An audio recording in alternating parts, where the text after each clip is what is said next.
Et si la clé de nombreuses maladies chroniques se trouvait là où on ne l'attend pas du tout? C'est ce qu'on va explorer ensemble en plongeant dans les idées assez fascinantes du livre médical Medium d'Anthony William. Un livre qui a vraiment bousculé pas mal de certitudes. 150 000, c'est un chiffre qui interpelle, hein. C'est le nombre de personnes qui, chaque année, reçoivent un diagnostic erroné de sclérose en plaques. C'est énorme, et ça illustre parfaitement le désarroi de millions de gens face à des symptômes que la médecine, elle a du mal à expliquer. C'est précisément ce grand mystère qu'on va tenter de percer aujourd'hui. D'ailleurs, si cette quête de réponse pour optimiser sa santé est un sujet qui passionne, sachez que c'est vraiment le cœur de notre démarche dans la newsletter Corps Centenaire. On y décortique chaque semaine des recherches scientifiques pour vivre mieux et surtout plus longtemps. Le lien est juste en dessous si ça vous dit. Bon, avant de plonger dans le vif du sujet, un petit rappel qui est essentiel. Ce qu'on va voir ensemble, c'est une exploration d'idées. C'est à but informatif, ça ne remplace en aucun cas la vie d'un professionnel de santé. L'idée, c'est de garder un esprit critique et d'en parler avec son médecin. Alors, au programme aujourd'hui, on va commencer par bien comprendre l'ampleur du problème de ces maladies mystérieuses. Ensuite, on découvrira la source très particulière des informations de l'auteur, puis on va démasquer le coupable qu'il désigne. Après ça, on explorera ces solutions très concrètes et on terminera avec une dimension qu'on oublie souvent, la guérison de l'âme. C'est parti ? On commence donc avec une réalité que beaucoup, malheureusement, connaissent trop bien. Cette fameuse errance médicale.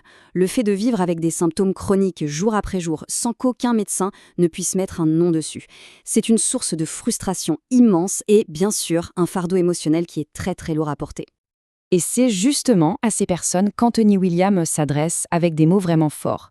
Il dit « Je vous entends, je vous vois, je vous crois et je crois en vous ». C'est bien plus qu'une simple phrase, c'est une validation, un message puissant qui dit en substance « Ce que vous vivez est réel et il y a de l'espoir ». Alors, on en arrive à la question clé. Mais d'où viennent ces informations si différentes de ce qu'on entend d'habitude? Et c'est là que l'histoire prend une tournure, disons, unique. Anthony William affirme que tout son savoir lui est transmis par une source qu'il appelle l'esprit, une voix qui, selon lui, le guide depuis l'âge de 4 ans. Il faut imaginer la scène. Il a seulement 4 ans, il est à table en famille, et soudain, cette voix lui dit de poser la main sur l'épaule de sa grand-mère et d'annoncer qu'elle a un cancer du poumon. Un diagnostic qui, plus tard, sera confirmé par les médecins. C'est le début de sa connexion avec cette voix, qui lui dit alors cette phrase assez intrigante « Tu m'entendras tout le temps ». Ce don, si on peut l'appeler comme ça, a vraiment façonné tout son parcours. Enfant, il apprend à lire l'état de santé des gens. Adolescent, il vit ça avec beaucoup de réticence. Il se heurte au scepticisme, bien sûr. Et il faudra attendre le début de la vingtaine pour qu'il accepte et embrasse pleinement ce qu'il perçoit comme sa mission de vie. Bon, maintenant qu'on a posé le décor, on va s'attaquer au cœur du réacteur. La thèse centrale du livre, elle est à la fois simple et radicale. Et si, en fait, un seul et même coupable se cachait derrière une multitude de maladies que la science a du mal à expliquer?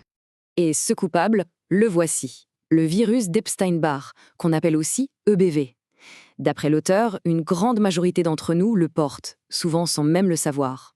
Il peut rester endormi pendant des dizaines d'années, et puis, à la faveur d'un gros stress, d'un choc émotionnel, il se réveille. Et c'est là qu'il déclenche toute une cascade de symptômes qui peuvent complètement brouiller les pistes pour les médecins. Prenons un exemple très concret, la fatigue chronique. La médecine classique, elle, tâtonne un peu. Elle évoque le stress, des facteurs psychologiques, et elle se concentre sur la gestion des symptômes. La vision de Medical Medium, elle, est complètement différente. Pour lui, c'est l'EBV qui enflamme le système nerveux. Du coup, la stratégie change du tout au tout. Il ne s'agit plus de gérer les symptômes, mais de s'attaquer au virus à la racine. C'est la même logique pour les soucis de thyroïde, comme la maladie d'Hashimoto. La version officielle, c'est souvent « maladie auto-immune », c'est-à-dire que le corps s'attaque lui-même. La version de l'auteur, c'est « non, le corps ne s'attaque pas à lui-même. Il est intelligent. Il attaque le virus EBV qui est venu se loger dans la thyroïde ». L'objectif n'est donc plus seulement de compenser avec des hormones, mais bien d'aider le corps à se débarrasser de cet intrus. Ok, on a identifié le coupable présumé. Mais alors concrètement, on fait quoi? C'est là que le livre devient un véritable guide pratique. Il propose un protocole assez précis pour reprendre le contrôle de sa santé. La toute première étape, selon lui, c'est d'arrêter de nourrir l'ennemi. L'auteur liste ce qu'il appelle les fauteurs de troubles.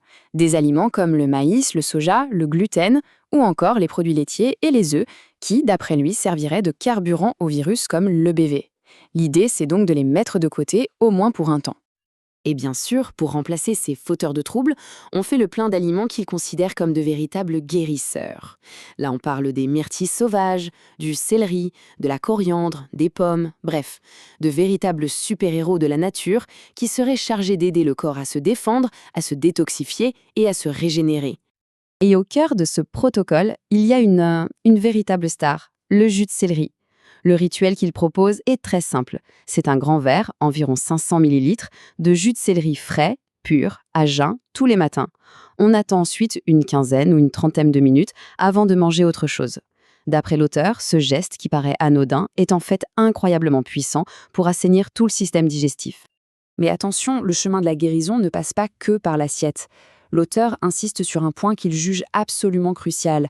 Pour guérir le corps, il faut aussi, et peut-être surtout, prendre soin de son âme. La question qui nous pose est toute simple en fait. Est-ce que la guérison physique est vraiment la seule pièce du puzzle? Il nous invite à regarder au-delà des symptômes physiques, à considérer les blessures de l'âme, ces cicatrices invisibles que les épreuves de la vie nous ont laissées. Et pour soigner ces blessures, il ne propose pas de thérapie compliquée, mais des méditations d'une simplicité presque déconcertante, tout ancrées dans la nature. S'arrêter pour observer les abeilles, prendre vraiment le temps de regarder un coucher de soleil, cueillir un fruit en pleine conscience. Ce sont des gestes tout simples pour se reconnecter à l'essentiel et apaiser son âme. On termine avec ce qui est peut-être le message le plus puissant du livre, un véritable hymne à la résilience du corps humain. Votre corps veut guérir. Il peut guérir. C'est un rappel que même après des années difficiles, même quand on a l'impression d'avoir tout essayé, notre corps reste notre plus fidèle allié. Ce qui nous laisse avec une dernière question en suspens. Une question pour chacun d'entre nous finalement. Si notre corps possède cette incroyable force de guérison innée, quel serait le tout premier petit pas qu'on pourrait faire dès aujourd'hui pour commencer à l'accompagner sur ce chemin ?